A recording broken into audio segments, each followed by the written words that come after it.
Allez, on plonge directement dans le vif du sujet. Bienvenue dans cette nouvelle exploration où on s'attaque aujourd'hui à l'immobilier le plus vaste, le plus caché et franchement le plus stratégique de la planète, nos océans. C'est vrai, la plupart du temps, la mer, c'est juste cette belle étendue bleue pour les vacances. Mais la réalité qu'on va décortiquer ensemble est absolument fascinante. Les mers et les océans sont littéralement au cœur de la mondialisation. C'est le moteur silencieux qui fait tourner absolument tout notre monde contemporain. Pour bien comprendre, on va suivre 4 grandes étapes. D'abord, on verra comment les océans sont devenus les moteurs de nos échanges. Ensuite, on regardera comment ces espaces ont été physiquement transformés. Troisièmement, on parlera des ressources et des immenses rivalités mondiales que ça engendre. Et pour finir, on abordera l'urgence absolue, la nécessité de préserver ces milieux hyper fragiles. Première partie donc, les océans comme moteur des échanges. Et là, il y a un chiffre qui pose tout de suite le décor, 71%. C'est la surface de notre planète qui est recouverte par les eaux. C'est gigantesque. Au final, notre Terre porte super mal son nom, on devrait carrément l'appeler la planète mer. Mais attention, cette immensité, ce n'est plus juste un fait naturel. C'est littéralement devenu le terrain de jeu numéro 1 de l'activité humaine à l'échelle mondiale. Et le contraste est complètement fou quand on regarde l'économie. L'eau couvre 71% du globe, d'accord? Mais elle supporte un volume massif de 80% des échanges économiques mondiaux. C'est colossal. La quasi-totalité de ce qui s'achète, se fabrique et se consomme aujourd'hui transite par bateau. C'est la seule véritable colonne vertébrale de l'économie globale. D'ailleurs, cette explosion du commerce en mer depuis les années 60 porte un nom très précis, la maritimisation. Ce n'est pas juste un petit changement d'organisation logistique, non, c'est un bouleversement total de notre modèle. La mer est tout simplement devenue la condition vitale de la croissance internationale. Sans elle, tout s'arrête.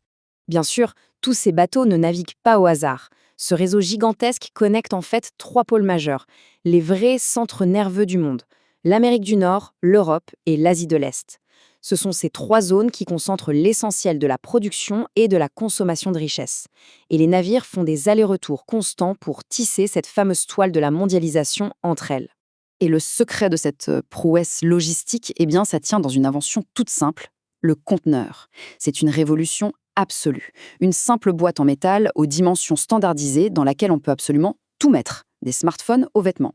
Et comme c'est hyper facile à empiler sur des navires géants gérés par des mastodontes comme la CMA-CGM, ça a littéralement transformé et boosté le transport mondial à une vitesse folle.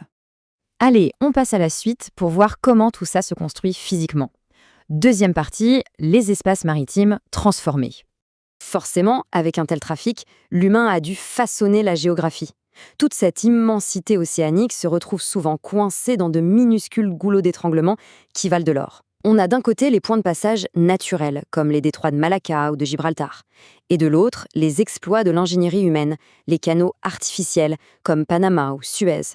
Ce sont des raccourcis absolument indispensables. Sans eux, le commerce mondial serait paralysé. Ces petits morceaux de mer sont devenus des zones sous très, très haute tension. Et quand ces autoroutes des mers rejoignent la Terre, ça crée ce qu'on appelle des interfaces et des façades maritimes. Pour faire simple, une interface, c'est la zone de contact dynamique entre la terre et l'eau, comme nos littoraux et nos ports. Les façades maritimes, c'est l'étape au-dessus. Ce sont de longues bandes côtières qui regroupent des ports géants, des mégalopoles et des populations très denses. Elles agissent comme d'immenses aimants qui aspirent tout le commerce mondial. Ce qui nous amène à un aspect un peu plus sombre de notre dossier. Troisième partie, ressources et rivalités mondiales. Parce qu'au-delà du commerce et des belles réussites économiques, les océans attisent d'énormes tensions géopolitiques et une vraie course au profit.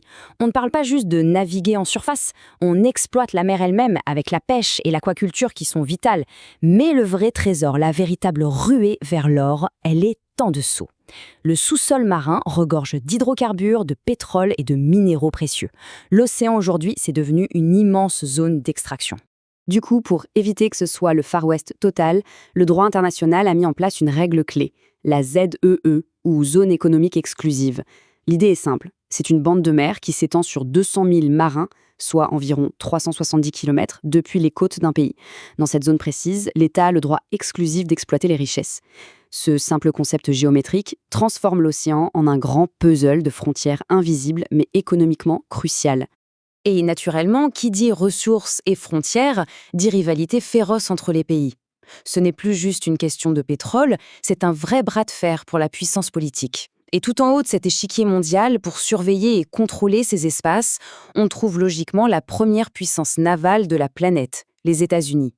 Ils jouent un rôle prédominant de gendarme pour sécuriser et peser dans les rapports de force sur l'eau. Mais tout ça a un prix, et le coût est sévère. 4e et dernière partie, préserver nos milieux fragiles. Toute cette frénésie économique et cette exploitation de masse, c'est un véritable rouleau compresseur pour l'environnement. On fait face à 4 risques majeurs qui s'enchaînent. D'abord, l'épuisement critique des stocks de poissons. Ensuite, le pillage massif et destructeur du sable sous-marin, les marées noires qui ravagent tout. Et enfin, les monstrueux vortex de plastique. C'est un niveau de danger totalement inédit qui menace directement la survie de nos océans. Et prenons justement ces fameux vortex de plastique. Le nom fait froid dans le dos, et la réalité est encore pire. Ce sont de gigantesques étendues de déchets qui flottent à la surface, agglutinés par les courants marins. Ce n'est pas un concept abstrait, c'est bien là. Ce sont de véritables îles artificielles faites de nos propres détritus. C'est la menace écologique dans toute sa réalité la plus brutale, la plus visible de la surconsommation mondiale. Heureusement, face à ce désastre annoncé, la riposte s'organise. On y trouve bien sûr les États et certaines entreprises, mais le vrai contre-pouvoir sur le terrain, ce sont les ONG. Ces organisations non gouvernementales font un travail de l'ombre incroyable, de manière totalement indépendante, pour alerter l'opinion publique, lever des fonds et tenter de sauver concrètement ces écosystèmes qui sont aujourd'hui en danger de mort. Ce qui nous amène à la question fondamentale pour clôturer cette analyse. Comment faire pour trouver l'équilibre ? Comment concilier cette exploitation économique qui fait vivre notre monde mondialisé et la préservation indispensable de nos océans dont dépend littéralement notre avenir ? C'est le défi ultime. Une réflexion profonde s'impose et ce sera le grand chantier des décennies à venir. Merci d'avoir suivi cette plongée au cœur de nos espaces maritimes. À très vite.